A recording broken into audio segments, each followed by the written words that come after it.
later, yeah. Good evening, everyone, and welcome to the August 7th meeting of the Charlotte City Council. This Monday is a meeting where we talk among each other to discuss the work that's being done in the committees. And so with that, I'm going to call the meeting to order, and I'm going to begin with introductions, and we'll start with our city attorney. Good evening, Patrick Baker, City Attorney. Good evening, Dante Anderson, District 1. Tara Bakari, District 6. Malcolm Graham, District 2. Marcus Jones, City Manager. Phi Lyles, Mayor. Braxton Winston, Mayor Pro Tem. Good evening, Marjorie Molina, District 5. Billy Tons, Deputy City Clerk. Ariel Smith, Lead City Clerk.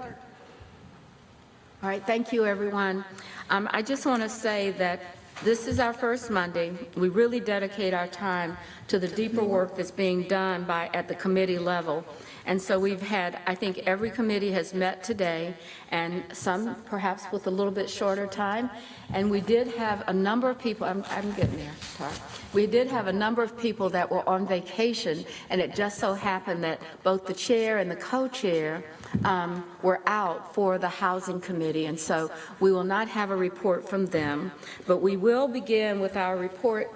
Well, we will begin with our...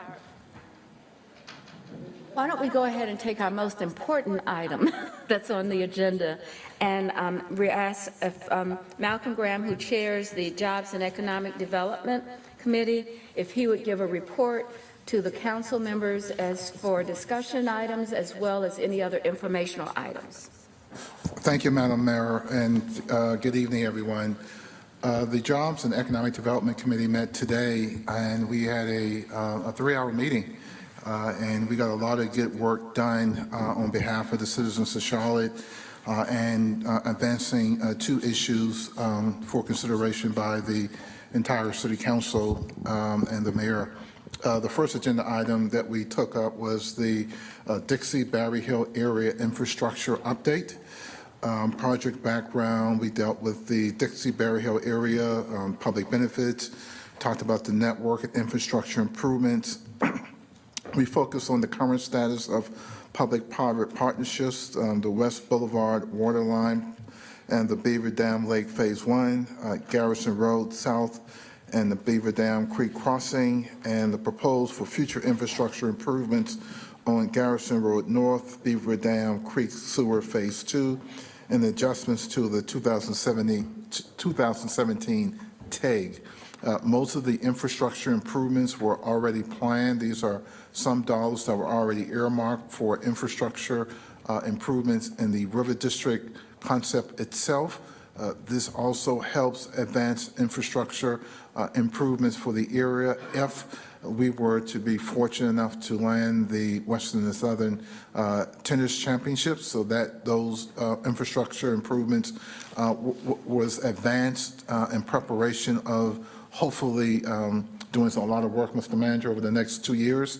The goal is for the tournament to be played in 2026, and if we are selected, obviously infrastructure improvement in that area is extremely important, and so we advanced those dollars today. The action that we are asking the council to consider at the August 28th meeting is to request to proceed with an CIP reimbursement agreement of $27 million over 3 bond cycles for Garrison Road North, and request to amend the Crescent TAG agreement from $15 million up to $25 million and from 15 to 20 years. Both of those items will be on the council's docket for August 28th. There are some questions that staff will be working to answer on behalf of members of the committee, but we think this is ready for council consideration on the 28th of August. I can't believe we're talking about the end of August already. Secondly, we had a spirited discussion about Eastland and Eastland Mall update. Staff provided an update on the evaluation of the shortlisted proposals related to the eastern portion of the Eastland development. First, we had the honor of having the master developer Tim Cinnamon at our meeting. He gave us an update on terms of where he is in terms of the construction As council can recall, it was last August around the same time we had the groundbreaking for the Eastland Development, senior housing, affordable housing, 18,000 square feet of retail, a 4 to 5 acre Mecklenburg County Park, et cetera. Tim provided a comprehensive update in terms of where he is. We're really excited about the progress that he is making. More importantly, he was there today to really begin to talk about the project as a whole, right? For the last several months, we've been focusing just on the 29 acres. This gave us the opportunity to see how either of the proposals, i.e. QC East, as well as Synergy, will kind of connect to the major development that's already there. He is weeks away from really wanting to kind of connect with the other side of the site and for infrastructure, sewer, water, those type of things. That's really, really important. So he was there today to provide some color for the committee about the importance of, one, selecting a project that is consistent with the goals and objectives of the residents of Eastland, that's consistent with the master plan for developing the site itself, and that's really, really ready to go. He did offer his that the council and the committee consider QC East for a wide variety of reasons based on probability of success, timing, and issues related to food and beverage. And so we took that into consideration. We also had the petitioners from both QC East as well as Synergy there to ask and answer specific questions in reference to their proposal that was proposed by members of the committee. They went back and forth in terms of really kind of outlining their goals, their objectives, their site plans, really giving the council members the opportunity to kind of dig deep. We thank Councilmember Anderson and Mayor Pro Tem Winston for joining the committee members today to provide more perspective based on what they heard today. And I think that was really, really good. We left with a motion that carried 3-1, which was to do a couple of things. I just want to do this because, we always try to put safety first, and we have been just notified that we have, I'm sorry. I'm coming back in because we've just been notified that we are in the path of a tornado and that it's highly likely that it's going to be here. So I don't know, Phil Rieger or the manager has Yep. information about this, but the recommendation is that we adjourn this meeting. Mayor. Suspend this meeting. Is that the right word? Suspend this meeting and get everybody home safely. Oh, Mayor, so we have a protocol, and it's just until 6 o'clock. So if you could recess the meeting, we could get everybody into the safe place that's in the building. We can go to the safe room? A safe room? A safe place. Okay. Yeah, okay. All right. How does including our community, so it includes everyone, you're invited to join us, but if you have any concerns about your safety and your well-being, please feel free to make the choice that you see best for yourself, okay? All right, so we're going to suspend the meeting, and I assume that means that we're going to have someone. Just to be Recess the clear, meeting. if you don't mind, because these are very specific processes that are designed ahead of time, we're not asking anyone to hit the road who's in this building right now. We're asking them to follow procedure, right? Okay. Right. We're just going to follow our protocol and procedure, but I also know that, these things can require just a different way of looking at them, so people have to make choices. Yes, at 6 o'clock, at 6 o'clock. So we'll be back at 6 o'clock. Please join us in this. We're in recess, leaving this room for studio. recess. They can stay. Absolutely stay. And the folks that are.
else pops up, and we can really go home after that.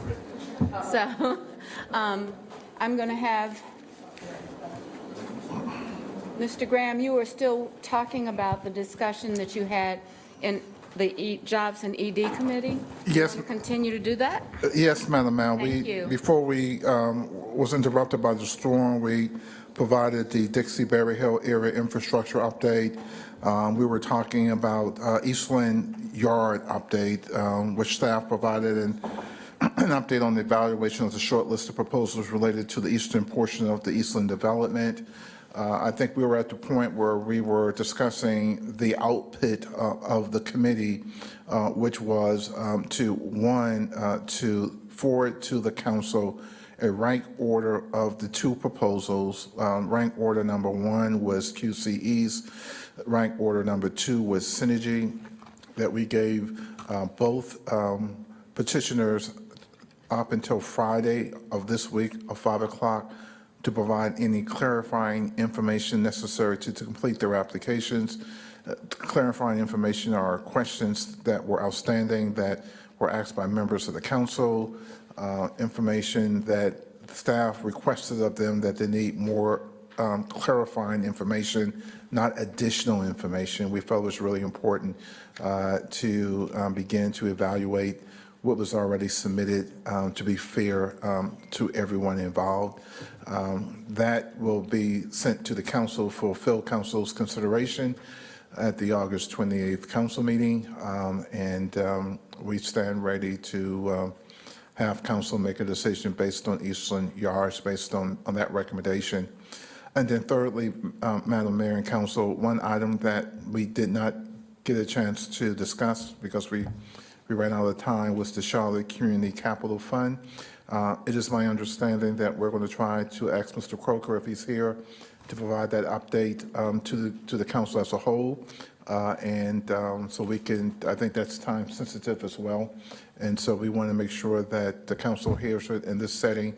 And I think it's also scheduled for the 28th of August as well. And so, Mr. Croker, staff, I'll turn this portion of the meeting over to you to provide that committee report. And I think we also have some guests who are here as well.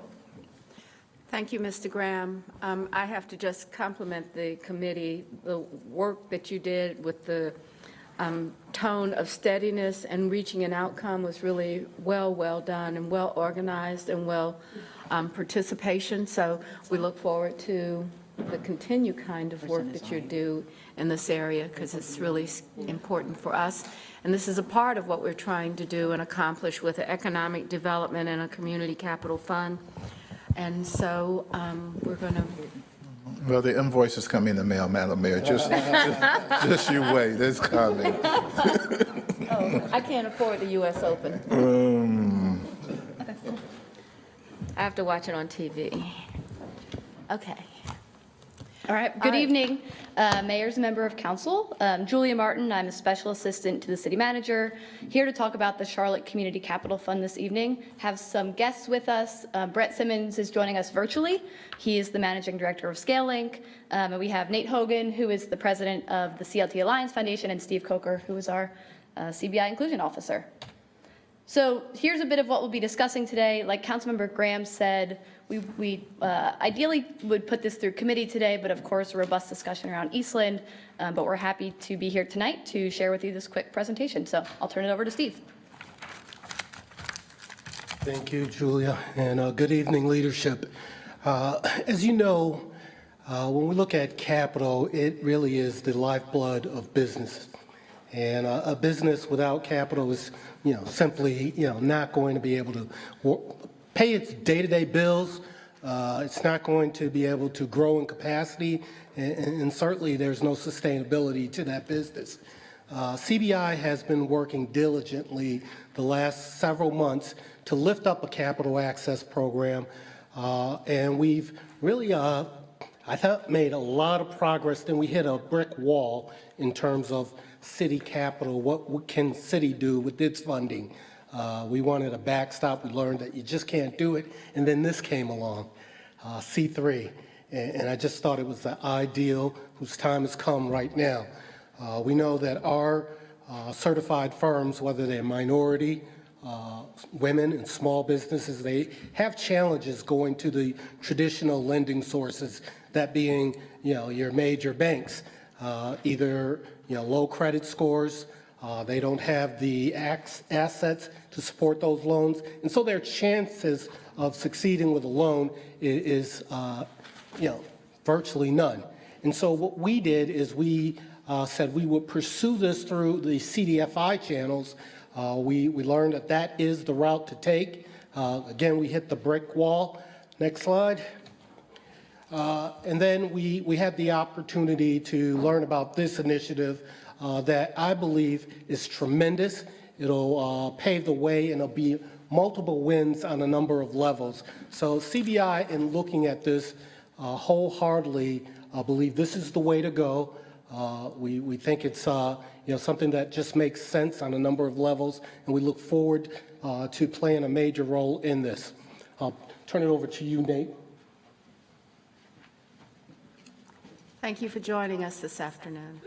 Thank you, Madam Mayor. Hello and good evening to everyone. Nate Hogan, CLT Alliance Foundation President. CLT Alliance, just so I orient you, is affiliated very closely with the Charlotte Regional Business Alliance. They're the C6, we're the C3 organization. Happy to be here tonight. Wanted to just take this opportunity, since I have full council here, to just give you a little bit of a lay of the land around the things that we're focused on as a foundation. Our mission is pretty simple. It's all about creating opportunities for social capital, financial capital, and innovative initiatives where we'll try to grow the economy one small business at a time. Our approach is really about leveraging people, programming, and technology to do this work. The people of our foundation, the programming, you'll almost never see us stand up programming internally. It's all about trying to find the best in breed or new innovative programming that helps advance our mission, and then leveraging technology to really go scale the work that we're going to do across a variety of areas. And so we think about this through the lens of growing businesses and growing business leaders.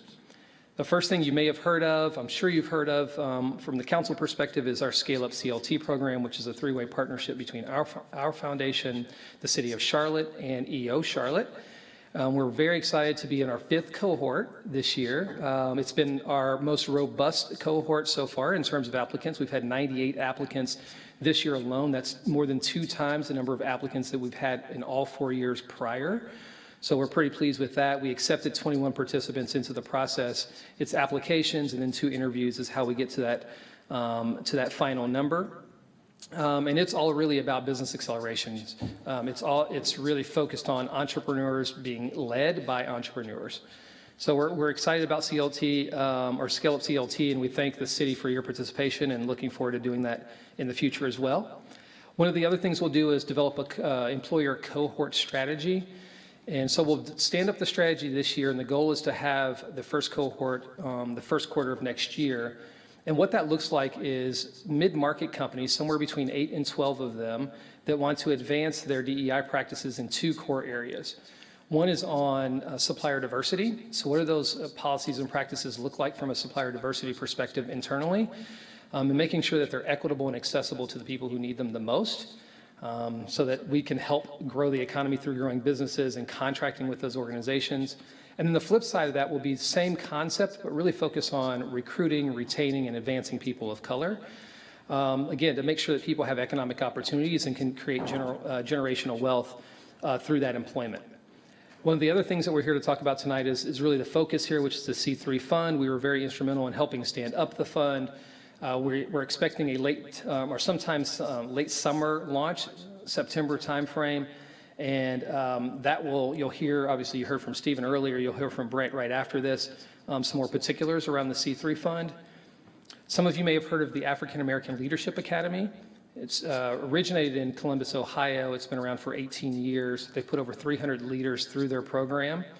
And they've seen some good success with watching those leaders advance their careers to that executive level.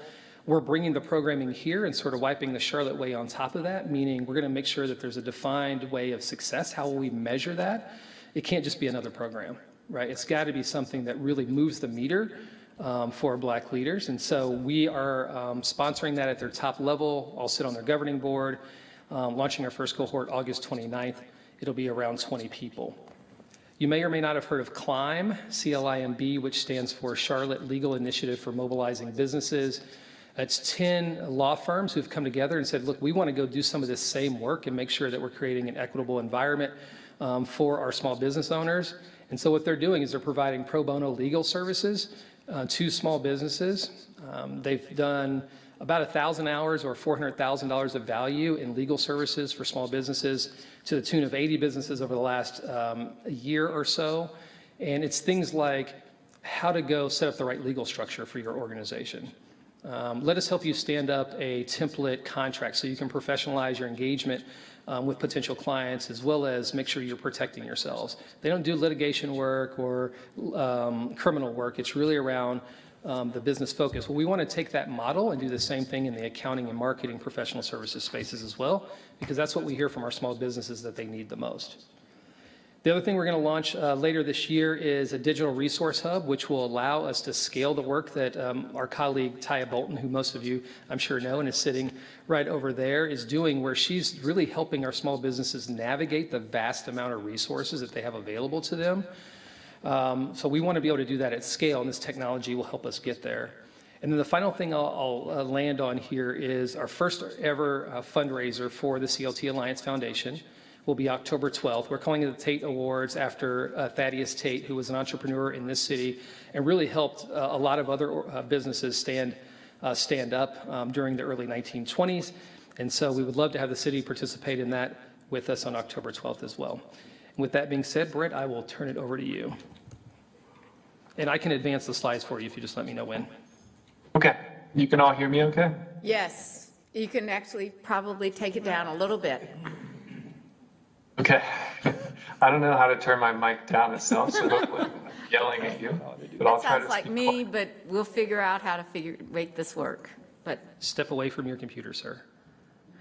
I'm like 2 feet away, but I'll scoot back some more. That's good. Okay. So many of you we've already spoken to, and we appreciate your time and availability and questions about the Charlotte Community Capital Fund. So today I'm going to go through these perhaps in a little less detail to leave some time for additional questions if there are any. So what we're trying to stand up in Charlotte is really a fund to provide the capital that was just talked about for business owners that don't or can't qualify for traditional bank loans. This fund will work with all small businesses in the city, and we anticipate that approximately 70% of the business owners receiving loans from the fund will be entrepreneurs of color. Go to the next slide.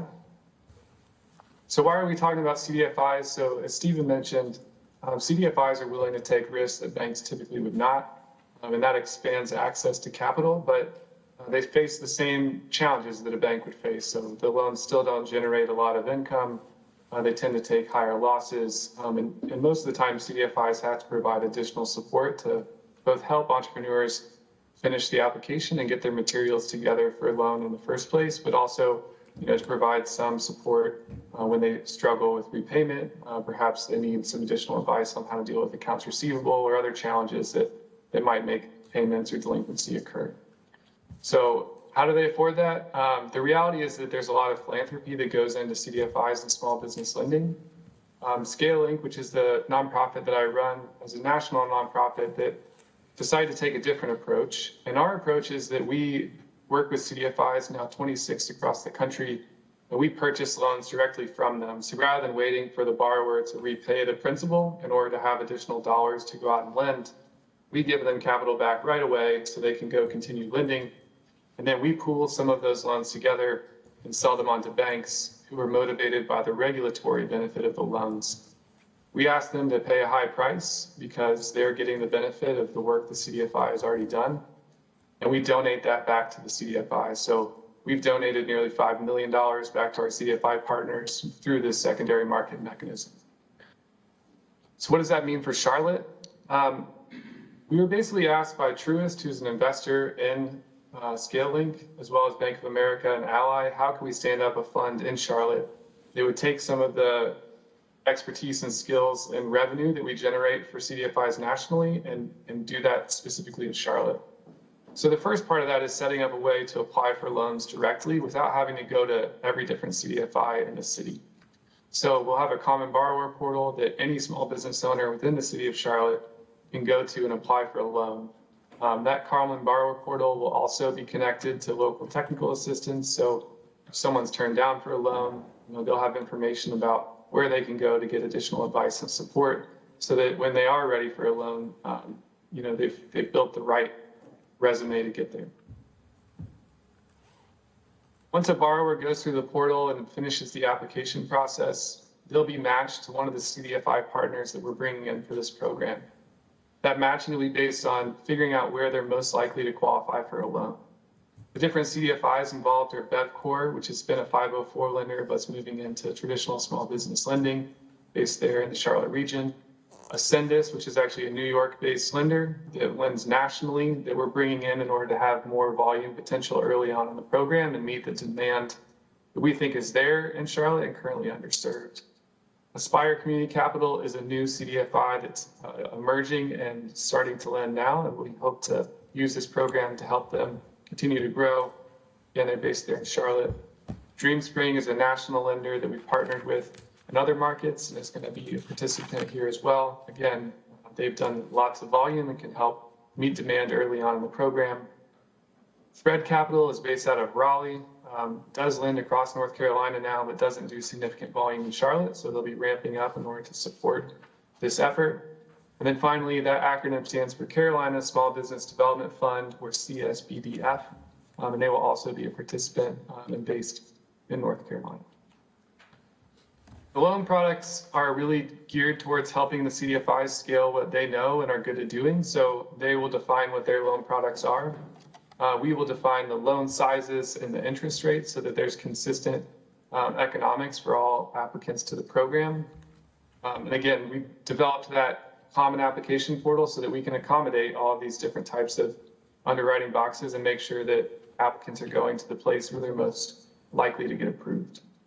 Loan sizes will range from $1,000 to $250,000, so everything from new home-based businesses with small capital needs, or business owners that maybe have larger businesses but have damaged credit and need to build more of a track record. You can start with a small dollar loan, all the way up to the $250,000 loan that will really serve entrepreneurs who are taking on bigger contracts or looking to move to the next stage of growth. The interest rates in these are intentionally just above what banks would charge right now for prime customers. So the rate range is 9 to 12%, with the higher rates on smaller dollar loans and the lower rates on the larger loans. There'll be both a origination fee plus a contribution fee to a loan loss reserve account. That loan loss reserve account is being matched by the state of North Carolina through their Capital Access Program, which are funds that they received from the U.S. Department of Treasury through the SSBCI program. So this will take advantage of some of those North Carolina dollars at the state level. We do anticipate losses in the 6 to 8% range and had to build the economics of the model to accommodate that, as those are dollars that go out the door that we don't get back. As we grow, we can adjust the levers here because we own the application. So, if we're not taking enough risk, we can dial in more risk. If we feel like we're taking too much and there's too much delinquency in the fund, we'll tighten things up. But the goal here is to make this a dynamic program that meets the needs of as many entrepreneurs in Charlotte without taking, undue risk with the funds that are being allocated. The goal here over the first 4 years is to hopefully lend $40 million, which would be about 2,000 small businesses.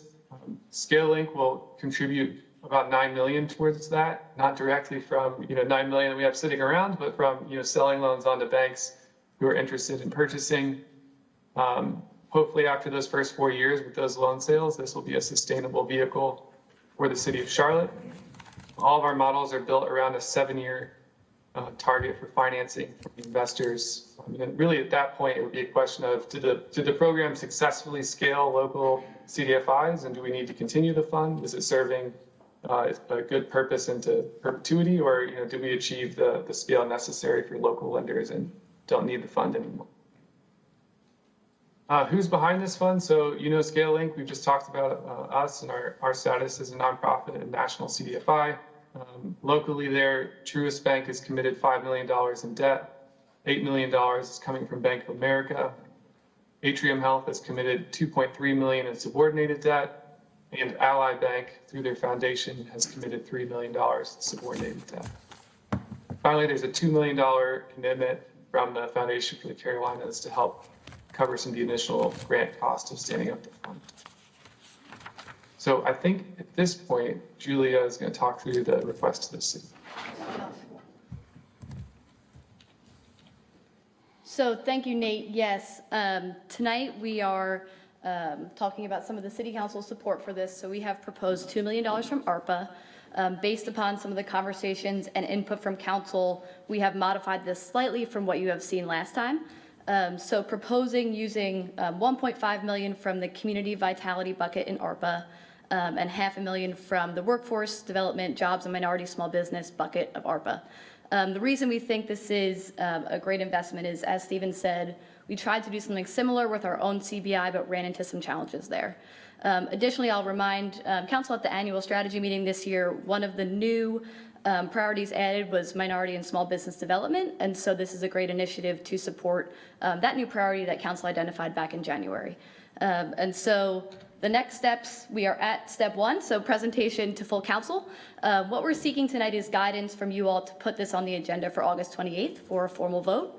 And then in terms of the fund itself, Nate and his team at the Alliance are really leading the marketing of this fund, of course, working in close concert with the city and the Corridors team because of all the engagement we do out in the community, and looking for a launch date in September. So I'll close it out, turn it back to Councilmember Graham. We can go to questions. Thank you very much, and I turn it over to the mayor. Are there any questions or discussion by the council members about the program and the initiative? Because I think we will, I was told that we would have this on the agenda, and so I'm glad to place it on the agenda for August 7th, unless there's some real reason that, I'm sorry, August, it's already August the 7th, August 28th. And so any discussions I have, Ms. Johnson, followed by the Mayor Pro Tem. Thank you, Madam Mayor, and thank you for the presentation. This looks like a great program. I just have a couple of questions. You mentioned Columbus, Ohio, a program in Columbus. There are 2 programs I can think of. That's where I'm from. So what's the program in Columbus, Ohio? It's formally called the African American Leadership Academy. Okay, thank you. And is this is just for-profit businesses, right? Or nonprofit businesses eligible? I will turn it over to Brett. I believe the it's answer just is private. for-profit. Yep. Yeah. Yes, Yes. just for-profit. Okay. And if an organization is interested in watching, what would be the next step? What organization would they contact? Who's going to be the organization that houses this program? Yeah, it's a great question. So we're working on, at the CLT Alliance Foundation, we're working on the broad marketing and communications plan. But one of the main conduits into the program will be the CDFIs, because they'll be the ones who are originating the loans. But then Taya Bolton on my team is always a ready resource as well for them. But we'll be rolling out some pretty detailed community engagement around it as well. And we'll do that not just at the launch of the program, but throughout the life of the program as well, because we want people to constantly hear and know that it exists for them. Okay. And my last question, one of the barriers that business owners in the communities have found is that there's a minimum salary or earning requirement.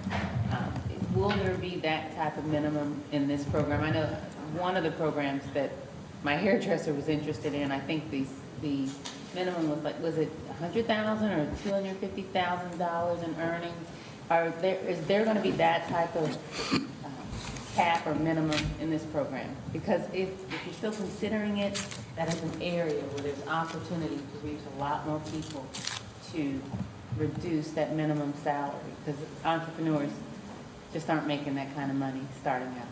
Yeah, I'll let Brett answer that. Brad, did you hear the question? Brent, did you hear the question?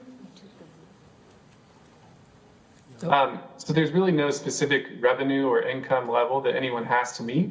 It's really tied to the loan itself, right? So if someone needs a $50,000 loan, we're going to say over 36 months, what are the payments each month? And do you, with that revenue, have enough capital to cover each one of those payments? So it's all relative to the loan size that they're seeking and the amount of the term itself. But there's no minimum amount. It's just, can they cover the payments? And we want to make sure that people have a loan that they can pay back. Thank you. I'm looking forward to hearing further discussion. Thank you. All right, Mayor Pro Tem? Thank you. I guess I just want to say what I said in the small group meeting that we had around this. I think this is a great idea. In general, I would like it if we do give money to this to think about how we can drive some of council priorities or topics that council members have brought up over the years that have been difficult for us to support. So, for instance, I know over several different budget cycles, for instance, council members have tried to find ways to support early childhood education programs, particularly in-home early childhood education and daycare options, as we've thought of different ways of looking at how we deal with economic development and providing more equitable opportunities for people across the income scale. It seems like this could be one of the an avenue to do something like this, where we don't have necessarily a specific mandate to do that within our own kind of vehicles in any of our departments. So I'd just like for us, if we do buy into this, think about how we can spread our scope and spread our, all the types of businesses we're able to touch as a city. Thank you, Mayor Pro Tem. Ms. Anderson? Thank you, Madam Mayor. I'm okay. I don't have any questions right now. Okay. Ms. Ajmira? Thank you, Madam Mayor. First, I just wanted to thank Steve Cocker and his team for implementing this. I think we've come a long way with the CBI in past 6 months or a year, so I appreciate your leadership. I've seen you out in the community, outreaching to minority women-owned businesses, certainly appreciate it. And your team has been able to route a lot of minority women-owned businesses to get certified in a very timely fashion. So appreciate the work that's been done. Just one question. I noticed that there was some source of funding coming from Bank of America and others. Are we getting any funds from the Mayor's Racial Equity Initiative for this? So is that the foundation for the Carolinas allocation? Yes. Okay. All right. Well, that's great. Thank you. All right, so any other comments or questions about it? So we will have this on the next, on the 28th agenda. So thank you very much for the presentation, and have a great evening. Thank you. Thank you. Okay. That concludes my presentation, Madam Mayor. All right. Thank you, Mr. Graham. So now we will come to our next committee, and I will recognize Ms. Ajmira for her report. Okay. Ms. Anderson's doing your report. Great. Thank you, Madam Mayor. So for the Budget Governance and Intergovernmental Committee meeting today, we had two key topics on our agenda. The first one was to specifically address the attendance policy for all of our boards, committees, and commissions that we have that support all the work that we do on council and for the city. Council had asked us to take a look at that policy and recommend additional amendments where appropriate. And so we came back with an update, and now we do have the opportunity to have excused absences on a subset of some of those boards and committees and commissions. Previously, there were no excused absences, but as we move forward, members can take an excused absence as it relates to medical illnesses, funerals, adoptions, typical life events where you would have time off from work. And so while we cannot extend this to the entire body of all of our boards and commissions, because some of those boards and commissions really support the everyday inner workings of city government, a good percentage of them will be allowed to have excused absences now. So that will hopefully take some burden off of all of the volunteers that we have in the city who give their time to help us move forward on some of our critical issues. So that was our first topic.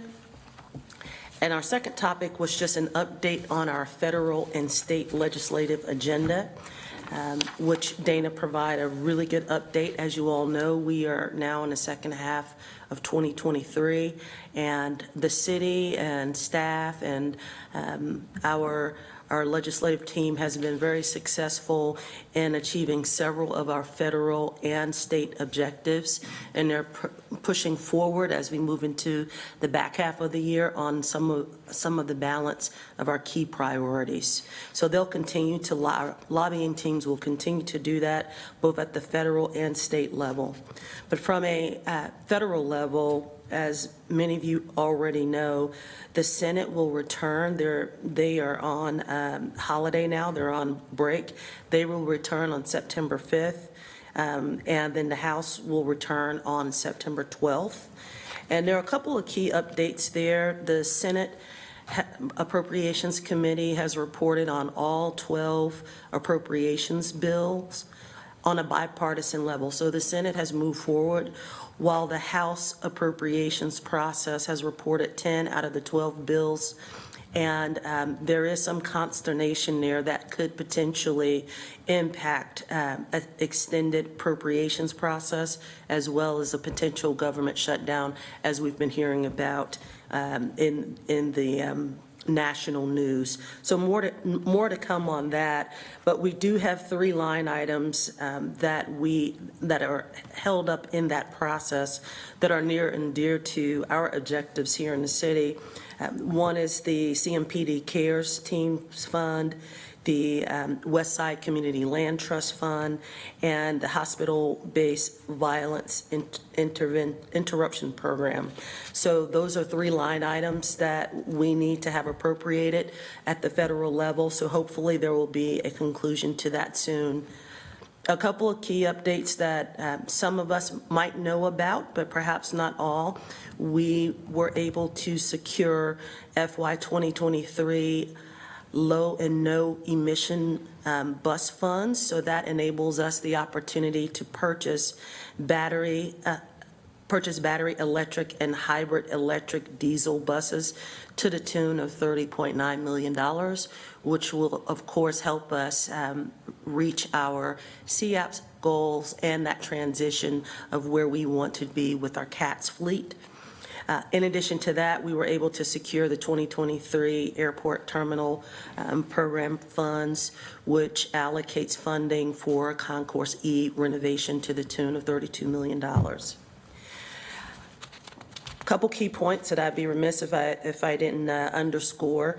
We were also able to secure a FY 2023 RAISE grant for corridors of opportunity for our East Sugar Creek corridor to the tune of $12 billion. That will help mobility and walkability of that corridor, which happens to sit in District 1. So we love to see that.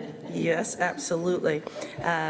And there were a couple other key infrastructure items that we were able to be awarded that will impact the overall city as well. And then lastly, on the state priorities, we may have been hearing in the news that there's some consternation at the state level from a General Assembly perspective, but there are a couple of things that we care about as it relates to the business of the city.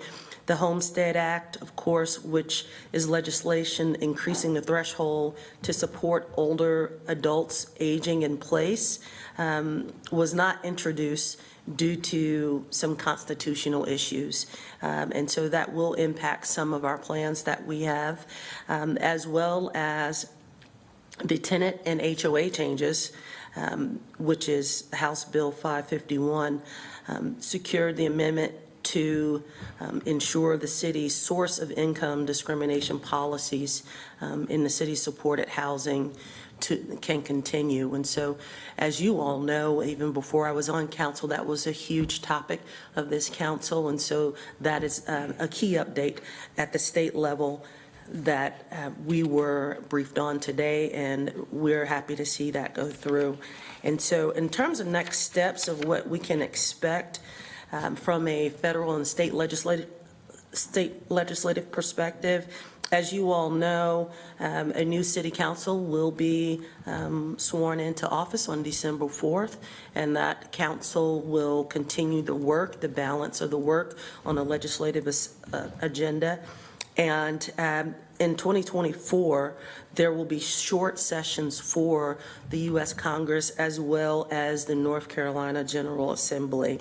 So staff will come back to our committee and present a staff proposed 2024 state and federal legislative issues to the Budget and Governance and Intergovernmental Committee on January 2nd.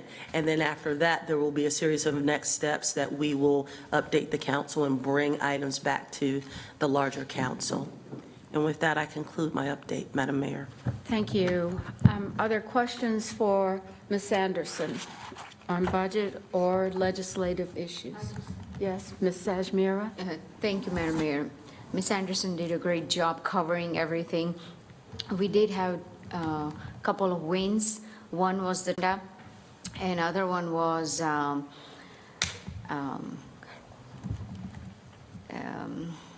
This happens to me, to you.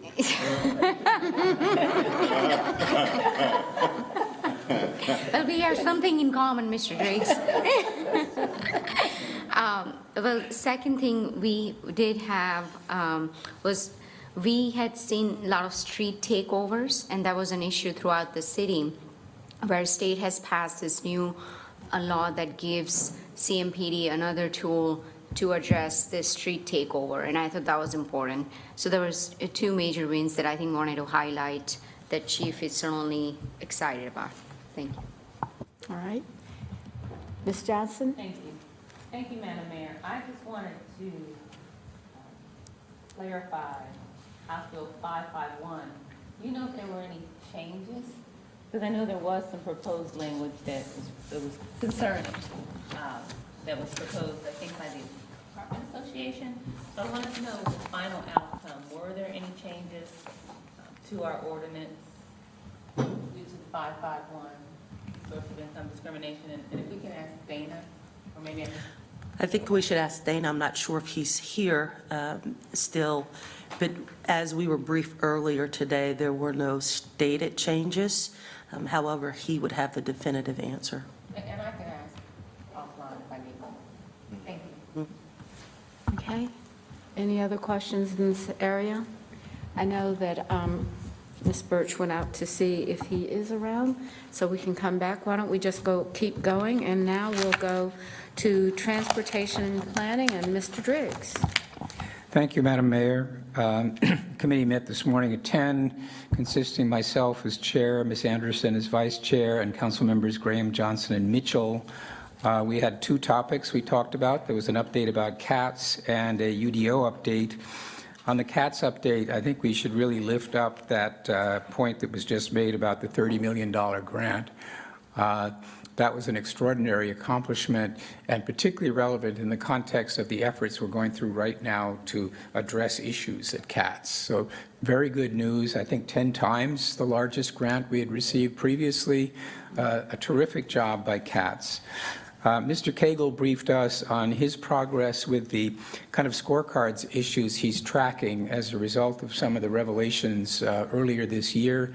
So we're looking at staffing issues, we're looking at the maintenance questions, and basically reported very good progress on all fronts. There was no headline news as such, but we're moving ahead very nicely.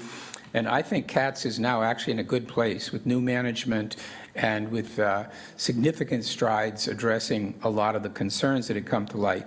The issue that will take longer to fully address is the maintenance questions, but we do have contracts and a definite plan, and we have funding in order to perform any kind of remediation that's needed on these trains and get them current with their maintenance. So I think CATS is in a good place. I'll mention also that the bus management contract is, there's an RFP out. We had 2 bids come in, neither of them from the current management company.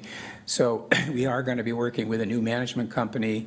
And I think an emphasis as we engage with them and negotiate is to have better controls than we had under the old contract, where there were some issues that we weren't able to do much about just because of the legal terms of our relationship.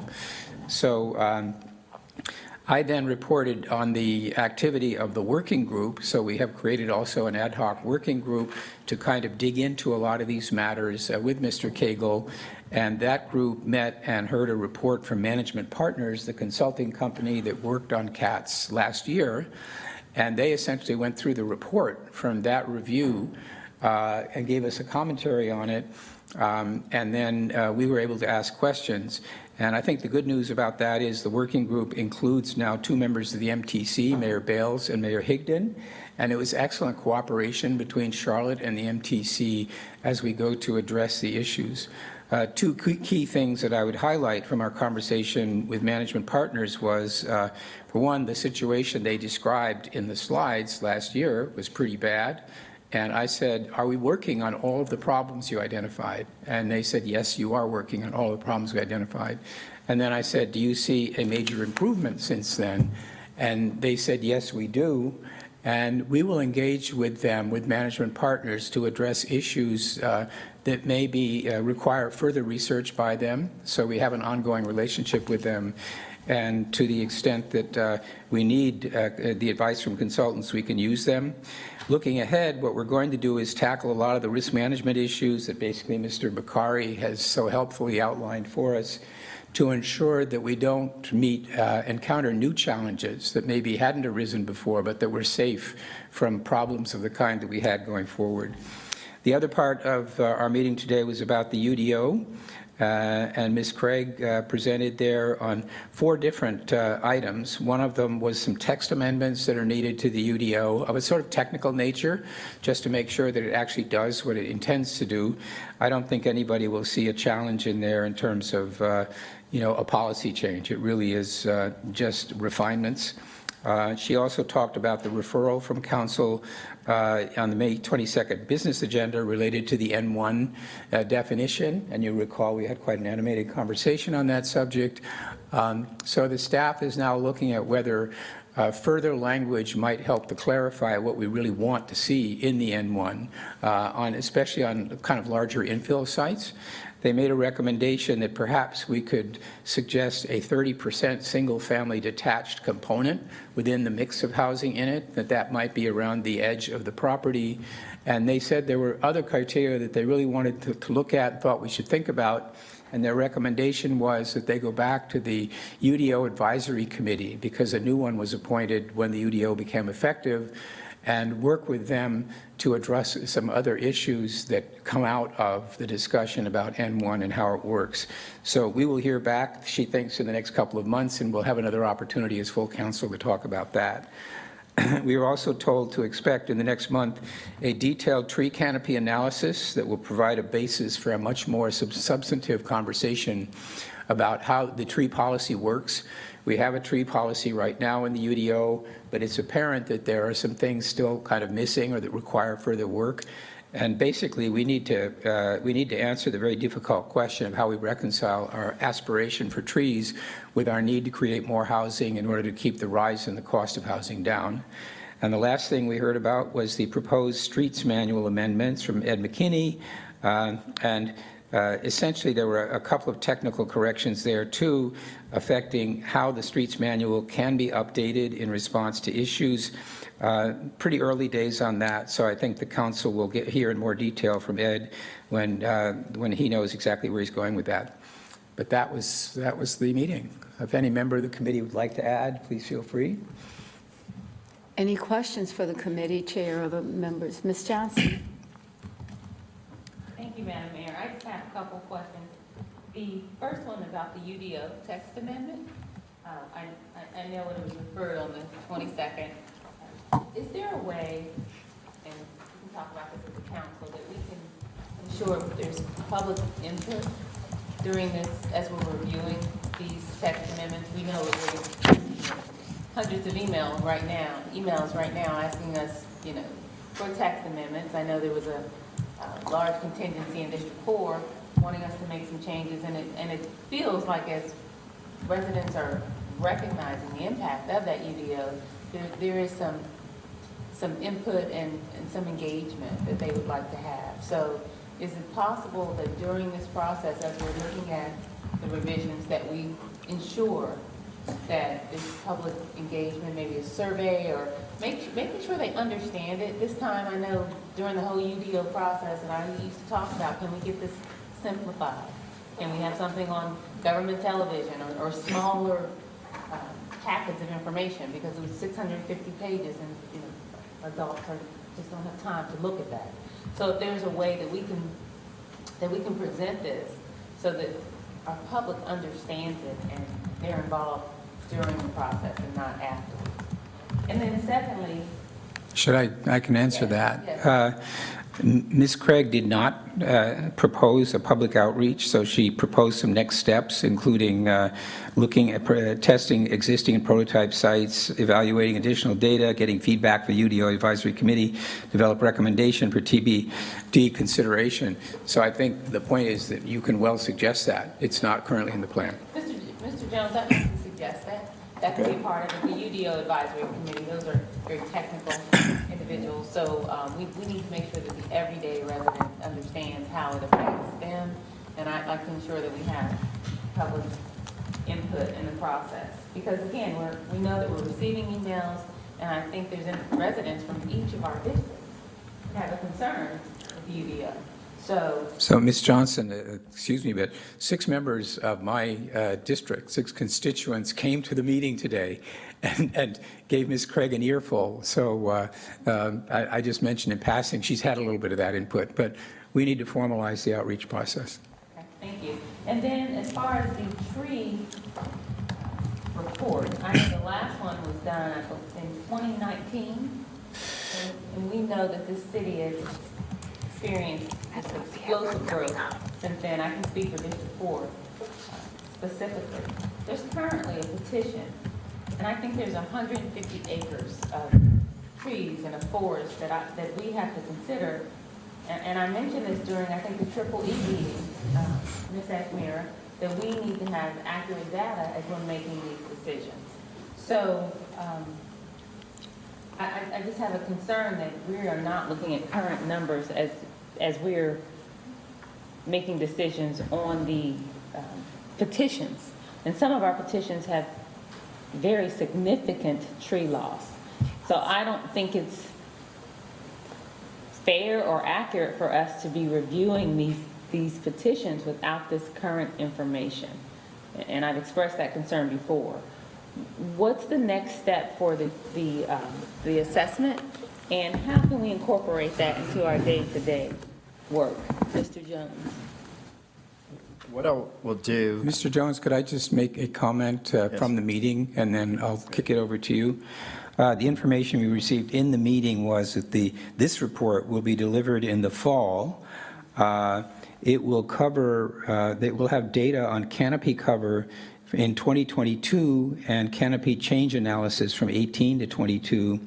And then it will talk about ecosystem benefits, potential planting area, urban heat island mapping, canopy distribution, demographics, canopy growth models. So this is going to provide a lot of data as a basis for policy. But as to the sort of timeline, I'll kick it over to the manager. Yeah, what I'd like to do, Ms. Johnson, is talk with Allison Craig to make sure that we give you accurate information on the timeline and get that to you this week, okay? Okay, that's fine, but what I'd like to do is have current information before we make a decision. There's a petition in my district, and, I mean, there's going to be significant tree loss. And I just don't, and this is why I pushed for the infrastructure meeting in December. I don't feel like we're making truly informed decisions from a cumulative impact perspective. So we can talk offline, Mr. Jones, but I do have a concern about a petition in my area, and we're not looking at current information. Will do. Thanks. All right. That's it for me. All right, and I think that is the remainder of all of our reports, and so this meeting is adjourned. Oh, Mr. Baker. I Yes? believe there's a closed session. Oh, we have a closed session? Yes. May you, Yeah. we have enough people for it, you have 6. All right, so we have a closed session, and the attorney's going to give us a motion to do that. It's a motion to go into closed session to discuss matters relating to the location or expansion of industries or other business served by the city of Charlotte, including agreements on tentative list of economic development incentives offers that may be offered by the city of Charlotte pursuant to 143-318-11A4. So moved. Second. A motion and a second, all in favor, please raise your hand. Anyone opposed? No one's opposed. All right, who's in charge of our closed session?